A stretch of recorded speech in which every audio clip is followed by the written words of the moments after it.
How do you find the sincerity of Sandinista leaders? I was impressed. Now, obviously, I will be attacked by every editorial writer in the Free Press for being a dumb dupe.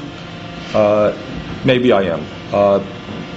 I was impressed by their intelligence and by their sincerity. These are not political hacks, you know. You don't fight and lose your family and get tortured and go to jail for years to be. He hasn't been down here to talk to residents to understand how our community, not just the Cuban community, but the Venezuelan community, the Nicaraguan community, feel about socialism and about communism. So you think he made a mistake? He made more than a mistake. It's what he believes.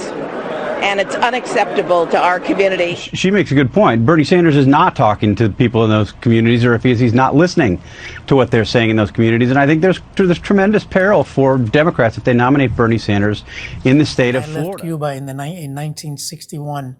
Cuba had the second highest per capita income in the Americas, and it had the second highest literacy rate in the Americas. Today, Cuba is second from the bottom.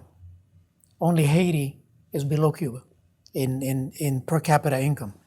And so that gives you an idea how socialism can come in and destroy a capitalistic society and take it from very high level and bring it down. Vast populations of Cuban Americans, Puerto Rican Americans, others who I think will not take kindly to his defenses of authoritarian regimes pretty consistently now for the past 4 decades, despite what he says. You know, he said, truth is the truth. Right. And then said that he's not a defender of authoritarian regimes. He instead condemns them. That's just not true. He defends authoritarians pretty consistently. Society. We're very opposed to the authoritarian nature of Cuba. But, you know, it's unfair to simply say everything is bad.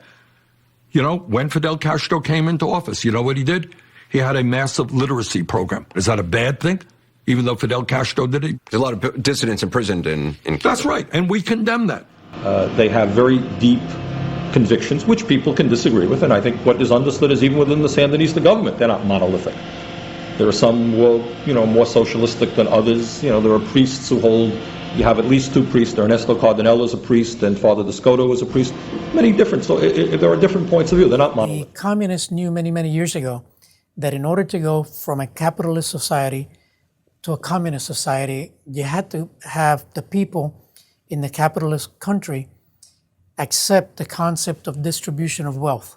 If you could get that thought into the minds of the people, especially working with young people, because it sounds good, right? We're going to distribute the wealth. If you can get them to accept that, then it's which is socialism, it's a much easier step to then go to communism from there.